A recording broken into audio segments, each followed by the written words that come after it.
beat the Los Angeles Lakers. Let's bring in Trysta Krick, who's been very busy across her social media platforms. Before we talk about any of that, let's go here. I have the perfect guy for the Kings. We'll be on in 30 minutes to let y'all know. 30 minutes is right now. If it happens, I want Kenny's courtside seat. Well, that's not what she said. That's exactly what it says. That is not what's there. And it's exactly I don't have what it courtside says. seats, so it should. We all know. Why they call you courtside Kenny? I don't know why. TK, you've been to games with me. Have I sat courtside? No. Why did you ask her a question then answer for her? I've only been to a couple of games. You know what I did yesterday, by the way, and Kenny, and you'll love this. I bought a Kith shirt. Yeah, that's facts. I did. I'm trying to get in the cool TK. And you know which one I bought? Which one? Donald Duck is on it. I thought it was so dope. I was like, this is fire. I was just looking at that collection this morning, actually. I was like TK gonna be proud of this. Little fire. They had some good stuff on there. We took a joint look at the Sesame Street collection, but ultimately with the Donald Duck crew deck that I thought was fire. Because I'm a Disney guy. Oscar the Grouch. That's my jam. That's a good one too. That probably is more fitting of me than Donald Duck. Donald Duck. I just like the ones that like. I hate how much you agreed with that. By the way, like you could have been like, "Nah, that's not you," but you're like, "Yeah, that's you." Yeah, hey. We're all honest with each other. We know what we're good at. Yeah. At the end of the day, like, Kenny's more sunshine. You're more rain clouds. Oh. Well, I wouldn't say damn rain clouds. Well, she's not wrong. She's not wrong. I mean, some people like cloudy days. All right, TK. Who is it? It's gonna hurt. The trade is going to hurt. All right. The trade is going to hurt. The trade is Trey Lyles, who I'm sure you're fine with. Kevin Huerter, who I'm sure you're fine with. And Keegan Murray, which will hurt. And I don't know about the draft assets. Like, I think you could probably get away with no first-round picks for Jeremy Grant. I knew you were going to say Jeremy Grant. Did you know that? Well, when you started somebody been in our text threads over here. When you started naming some players, there's only one guy. So okay, we'll have the conversation right now because TK brought it up or whatever. And this is just what we do. A lot of people in the chat are saying no, hell no. They want Keegan Murray. Here's the question that I would ask, especially with where the Kings are right now and what they're trying to do.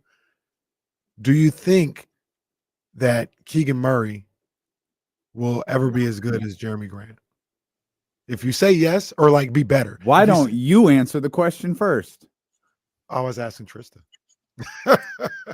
I think I'm going to answer that question in a little bit of a different way because I don't know, and I've been wrong about Keegan Murray since pre-draft, right? Like I wasn't super high on him coming out of Iowa, and now here I am advocating for him to be with his twin brother on my Portland Trailblazers. But what I will say is that the real question is Keegan Murray ever going to be on De'Aaron Fox's timeline? Is Keegan Murray ever going to be on DeMar DeRozan and Domas Sabonis' timeline? I don't think so. I think he's good for a rebuilding team. I don't think the level of consistency that you want out of a player like Keegan, you're going to get for another couple of years. His booms are amazing, and it tells you what he can be, but his busts really give you a lot to be concerned about. And you guys just played the De'Aaron Fox clip about him saying, like, listen, I'll sign if I feel like we're winning. Like, I'll sign an extension right now. But if we're not, then deuces. So I think all roads kind of have to lead towards making sure your franchise player feels like everybody's aligned on his timeline, can contribute to their role in terms of actual contention. And I don't think, as painful as losing Keegan would be, Jeremy Grant shooting like almost 40% from three, and he's not even getting that good of looks from the teammates that he has on my very much rebuilding squad. So that's how I would put it. And I think it would be very, very exciting if he could even get anywhere close to Jeremy Grant. Jeremy Grant's an incredible player. I think Jeremy Grant is a really good ball player. And at the very least, I think like they're even. I'm not sure if Keegan can't eventually be better than Jeremy Grant or that Jeremy Grant is like for sure better than him, but I think they're even. Here's the one thing I'll say about that trade though, TK, is I'm gonna need more. Mhm. I just gave you 3 and you get Doo-Wop Reef as well. Well, that's not good enough. I want Anthony Simons because I need No, some. you'll never get that. You'll never get that. We don't have a deal. Okay, well then you continue to lose your franchise players, blow up the. What are you guys doing with Anthony Simons? Right now, I think what's happening with Anthony Simons is he's a victim to the fact that Scoot Henderson just hasn't really developed as quickly as people thought. And so I don't think the team really knows whether Scoot can be the franchise point guard. And we know that Anthony Simons is probably not that guy either. He's undersized. He doesn't play defense. But the market doesn't suggest that they're really able to get anything valuable from Anthony. And he's still a very high upside scorer. He's still, in that CJ McCollum. Emma doesn't like the trade either. Emma's not a fan.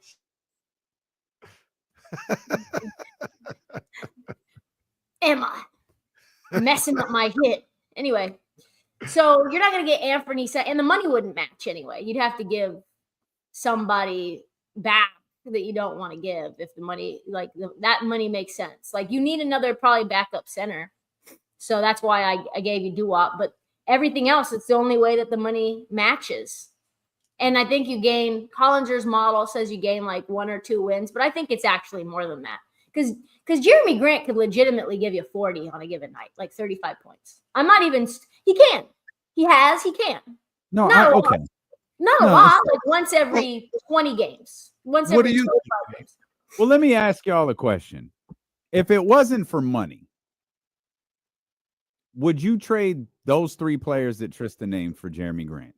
Like if you wiped out the money and it's just like from a talent swap, it needs to be Keegan, Kevin, and what'd you say, Trey for Jeremy Grant. Because our bench is ass right now, and you've just pulled 2 people off the bench. That's why I say I need another player. So talent-wise, does that line up? Talent-wise, I don't think it does. But what I would say about that is then maybe you would look at some guys like, who I think you would like a lot is like a guy like Delano Banton. He's been like really good as like a kind of a rangy wing. He can shoot. He can handle the ball. Like he doesn't make a lot of money. He's got high upside. He's still young. I mean, he's just like a depth piece. Like in terms of like needing depth, if you were going to go 3 for 3, then that's how I would do it, is looking at guys that are younger, aren't a part of the Blazers' future. But I think like you look at what this Kings team needs, and there's not that many players that fill that need, that can, like you said, have Mike Brown's trust, can shoot the 3, can slash, can play make, can do a little bit of everything, and also is okay taking a backseat to a franchise player like he did with Damian Lillard when they, found a way to team up together after the Olympics. So it's hard because a lot of these guys that you want to go after that are good 3-point shooters, they don't do a lot of other things well. Are they going to shoot well for you? Are they going to keep in the like good graces of your head coach? But also like, are they high character? Like, do they want to be there? Like Cam Johnson's another good one, but you're probably going to have to pay a lot for Cam Johnson. And I think the Blazers will soften their stance on Jeremy Grant because they were asking 2 first-round picks for him. And now I think it's just 1 first-round pick. And that's why I think if you were to trade Keegan, then you wouldn't have to trade a first-round pick at all. Yeah, I mean, that's a lot of people in the trade talking about, or in the chat talking about how crazy the trade is. I don't think it's crazy. I don't think I like it. Yeah, and there's a difference with that. But like, I don't know. Emma doesn't like it either. Emma with me. Like I don't know what to tell y'all. This is what happens. Emma must be a Keegan Murray fan. I don't know what Keegan Murray fan. I don't know what people think you're gonna get for Cam Johnson or Finney Smith. Like I don't know if you think like, oh, we can trade them Orlando Robinson and get Cam Johnson. No, you're gonna trade somebody that you really like. I'm not even sure Trey Lyles and Kevin Huerter are enough. Trey isn't expiring. Kevin is not. And everybody's trying to run Kevin Huerter out of town. Like, if you think he's no good, why would somebody want a year and a half of him? That's right. You know, They might That's think Mike. well, Yeah, that's true. Remember, we said not every player is the same Right. on every organization. And like you look at what Dennis Schroeder was for the Lakers, and he was okay. And then he goes to the Nets and is like balling the F out. And now like Golden State finds a way to get him. Dennis Schroeder was arguably one of the most coveted role players, guards specifically, like out there for this trade season. Because I think he's top 5 most ball dominant players right now in the NBA. And has just been getting the Nets way too many wins. So it's got whatever it is that you need, whatever that player is, whoever that is, it's going to hurt. You're going to have to pay either a bunch of picks and then salary match, or you're going to have to trade somebody young and good, which you only have one of those. So I don't know. Unless you're going to operate on the margins and get depth. That's really it. Take flyers on that. I know it doesn't sound good. It stinks.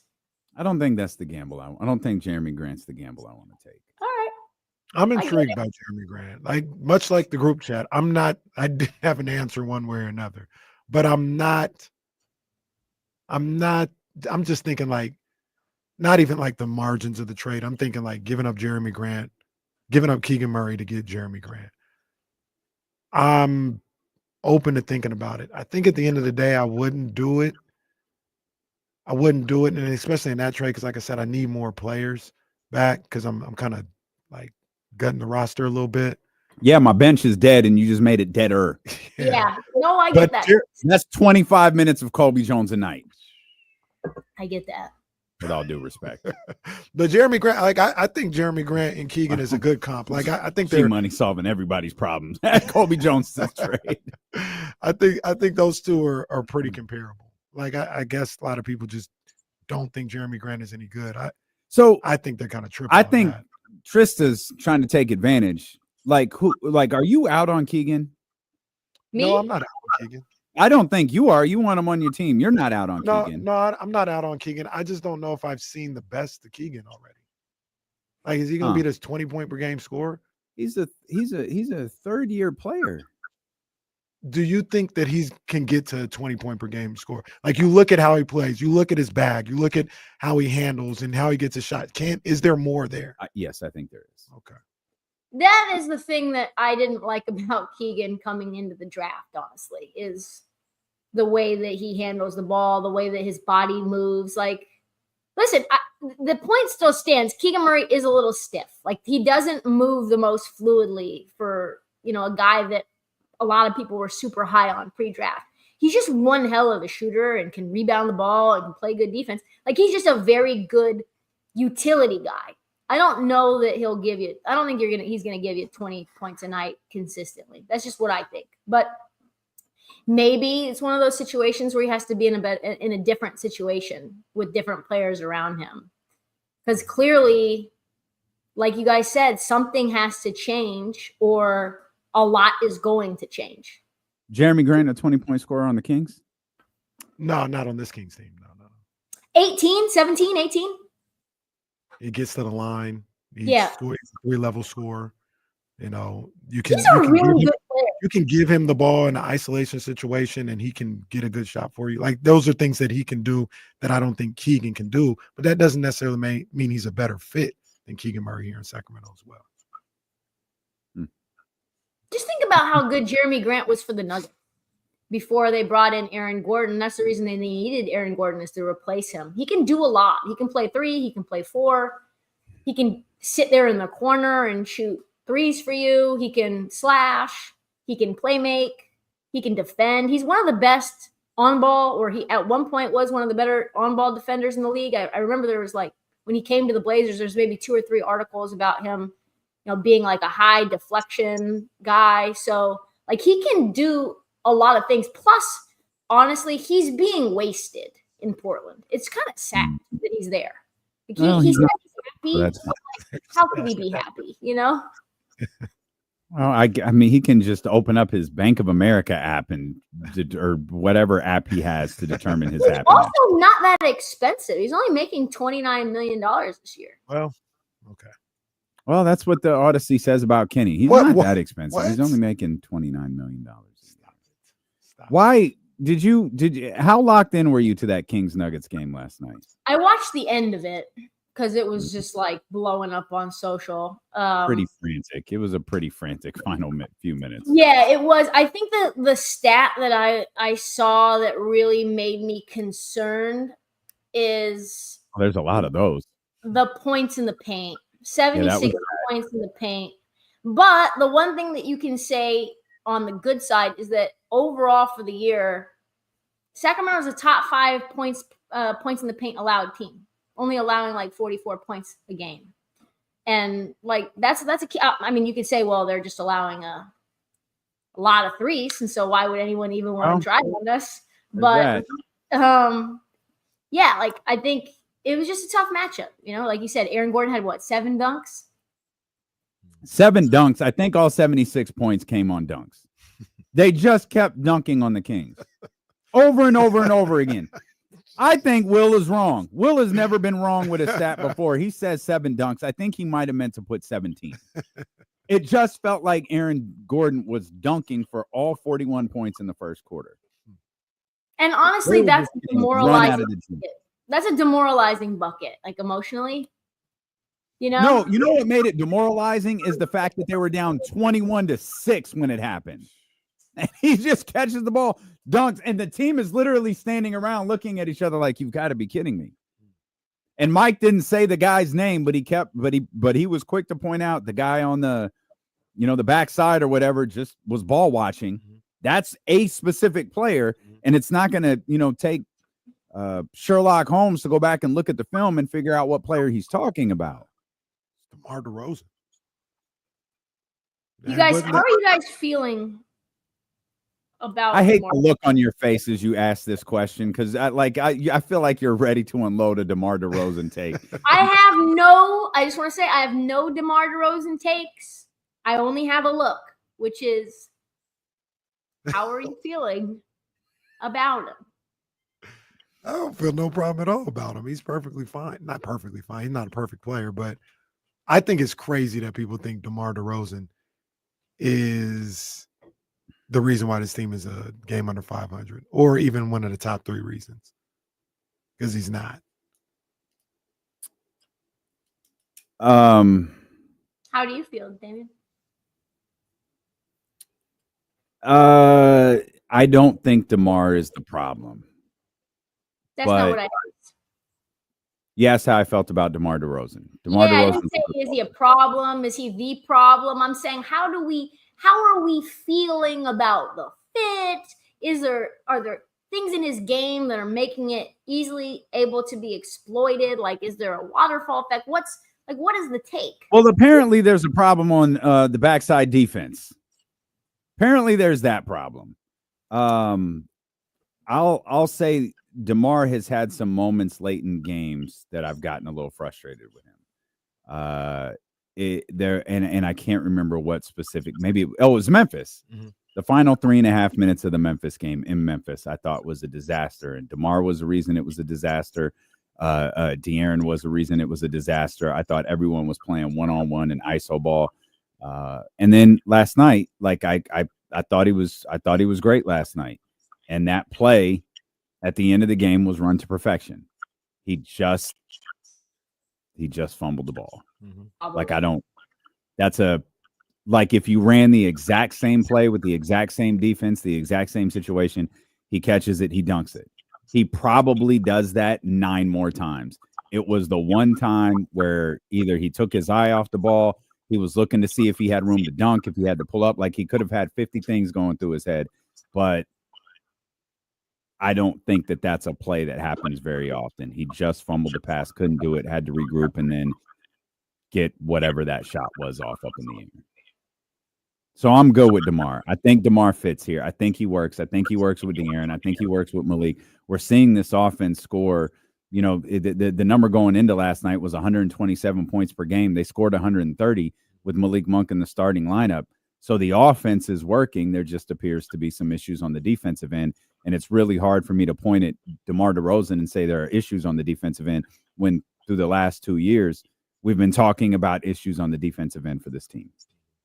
Yeah, I think that's fair. And I just don't really know where the fix is for that.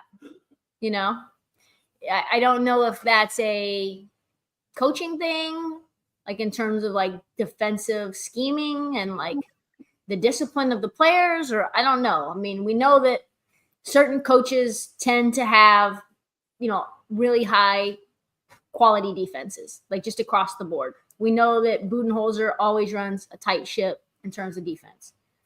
I think the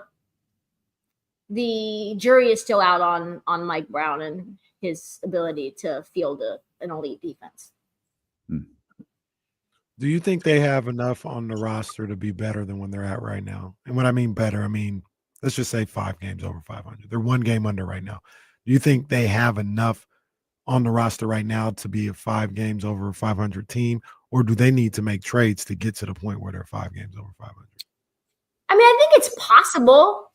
I think that if everybody's operating at their best, then yes, right? If we go back to 2022 season Kevin Huerter, where he's hitting game winners. If we go back to like Keegan Murray at his best, where he's, making 6 threes in a game, and DeMar is like Chicago Bulls 4th quarter clutch DeMar, and Sabonis is shooting 3-pointers at the clip that he did in Indy and like still playing at the level that he's been playing in Sacramento. And Keon is Keon from when I was making videos about him singing falsetto. And like, if everybody's operating like that, then yeah. But that's kind of like a lot of teams, on any given night when everyone's clicking on all cylinders, you're a really good team. It's really the variance between how good this team can be and how bad this team can be and how erratic that feels to me. How'd that falsetto go? In a falsetto, ooh, ooh, baby, Well done. Who you got tonight in the Cup Championship? Are you dying a little that the Bucks have regrouped? Yes. Yes. Let them wear themselves out. Let them. Oh, there it is. There it is. Let them wear themselves out. Yeah, I mean, Giannis playing at an MVP level and stopping with the tomfoolery has certainly helped them a lot, right? It is giving Doc all of the cover that he possibly needs, right? And we've been talking about Giannis having no bag for like 5 years, and he's always been trying to do a little tween, step back, mid-range situation, and it's like, no, stop doing that. And he has. He's cut way down, and he's like, I'm going downhill, and I'm going to dunk on your face. Like, that's what I'm doing, is be Giannis. So, yeah, it bothers me. It bothers me. I had a friend text me about how Doc gets the best out of his players. And I was like, okay, this is what Giannis is doing for Doc right now. Because that is crap. That's not true. And I know it's not true. I've heard multiple players tell me personal stories about how Doc bus tossed them. Like, just straight bus tossed them. I had one player, I'm not going to say who it is. And we were talking, and they said when they were playing for Philly, they wanted to have a meeting with Doc. And Doc was like, fine, I'll meet you in the hotel lobby, which is code for, I'm not really trying to hear what you have to say. Otherwise, we would meet in a more formal setting. But sure, come meet me in the lobby of the hotel. He meets him in the hotel lobby, doesn't even get to talk about whatever he was wanting to talk about with Doc. Doc only wants to talk about how James Harden wouldn't get on the team plane and is going with going with this person, like going on this plane with little baby, and how he's selfish. He's not a good teammate, and da da da da da. And the guy is like, okay, like Doc, like what is this? So then they're in film, right? They're in film a few days later, and Doc's like, James, we need you. Do it, Kenny. James, we need you to be on the team plane. You got to be a better team player. And even so-and-so was saying like how BS it was that you didn't go on the team plane. And we had a meeting, and that was all that player could talk about was how badly you're hurting this team. And James looks at the player like just laser beams to his head. A guy who desperately needs the ball from James Harden, possibly was in a contract year. And it's like, that's Doc Rivers. That's Doc Rivers in a nutshell. KC was so locked in to what he was reading, he completely missed that she called for an impression right there. I did miss that. Literally called for the Doc Rivers impression. I was pulling my computer back up. I missed that point, but it was crazy that Doc did that. Said I was just talking to so and so, and they said it's terrible that you're right. Actually, he said I was just talking to so and so, and he told me it was ridiculous that you're never on the team plane, that you're out there with little baby. I know you have Fashion Week. Well, Doc complaining about little baby is kind of funny. That's pretty exciting. I just want to envision Doc throwing oranges at the wall, yelling about little baby. Doc Rivers, for some reason, follows me on Instagram, and I'm like, I'm not a fan. I can think of a reason. Yeah. But ain't hard to tell. I don't put any thirst traps out for that. If he's looking for that, it's not coming. Pause. Hey, shout out to Giannis, too. He's the best player in the world right now. No disrespect to Jokic, but he's the best player in the world today. And for the second time, and one of the more underrated plays that is a signature of Giannis, that he did it again in the semifinals. The block of the alley-oop is his staple. That play that he did in the finals against Phoenix a couple years ago against DeAndre Ayton, I think that's one of the 10 to 15 greatest plays in the history of the NBA. And he did it again to Clint Capella on Saturday. I'm just in awe when he does that. It's fantastic. I still have OKC. I think I have to. This is a fascinating game, by the way. Yeah, it is. It's just you've got like all of these great perimeter defenders and a great defender with Alex Caruso in the gaps and Hartenstein, who's been playing awesome. And then like, how does that match up with Giannis? Like, is Giannis going to just break this whole thing wide open? What is that going to look like? How is Dame going to be able to play while he's in prison against Lou Dort and probably Shea? Sounds like a hope. Sounds like a hope. Not that because Dame is killing. Ain't nobody put the clink on Dame lately. He been open. Dame's been very up and down. Dame's had some great. I mean, his last game, he wasn't that efficient. I mean, he's shooting a lot of shots. That's what we know, and that's not meant to hate on Dame at all. I wish Dame the best, as you guys know. I think I have OKC in this one too. OKC's record's now like that of Cleveland and Boston. Yeah. It's not like the best in the Western Conference anymore. It's one of the best in the entire league. They're killing right now. They're so fun too, right? Like Jalen Williams is super fun.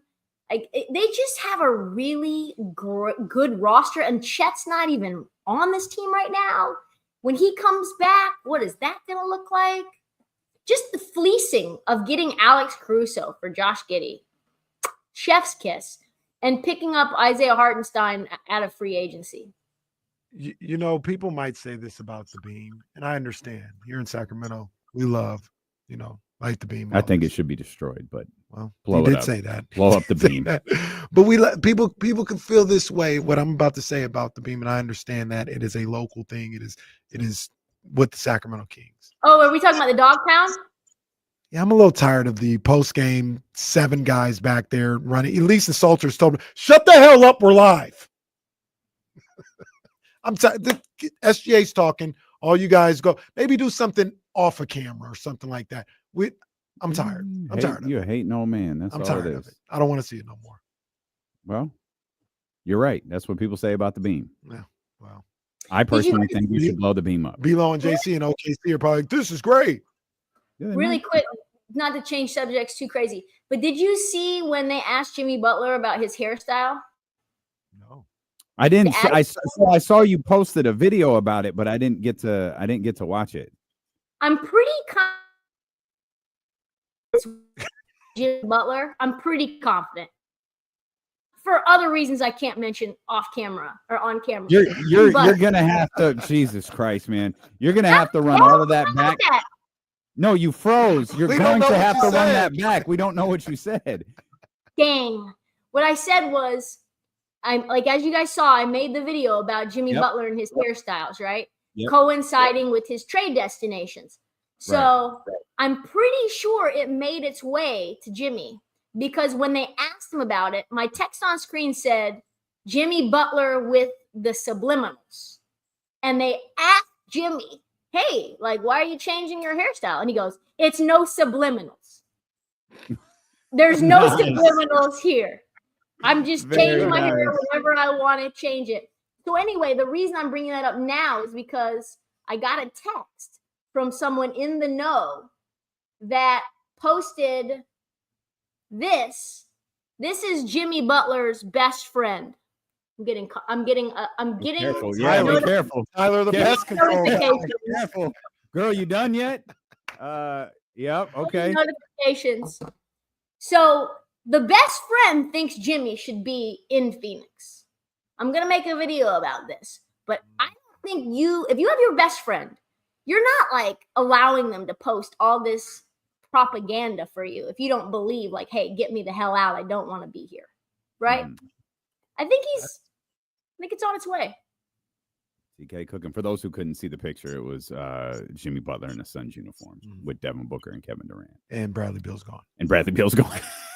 And Bradley Beal was not in that picture, so Bradley Beal is in firm control over this deal for Jimmy Definitely. Butler. But not many people have gone, Bradley, I don't want to go to Miami. Well, if you're Bradley Beal, wouldn't you say yes to the no state tax though and warm weather? I don't think there's state tax in. No, there is state tax. There is in Arizona for sure. I think it's like 9%. Merry Christmas, Happy Holidays, TK. Are you guys off next week or what? We are very well. Next Tuesday is Christmas Eve. We're gonna work next Monday, so you can always join us on Monday. But we're out after. Send me a link. Oh, let's go. Yeah, Monday's gonna be a vibe. Yeah. Monday's gonna be major last day of school vibes. Maybe do a little box. But the Kings play the night before, so they play the Pacers at the Golden One Center. They got the back-to-back with the Lakers and the Pacers, so we can't miss that. Okay, cool. So we'll see you Monday then. See you Monday, guys. Merry Christmas.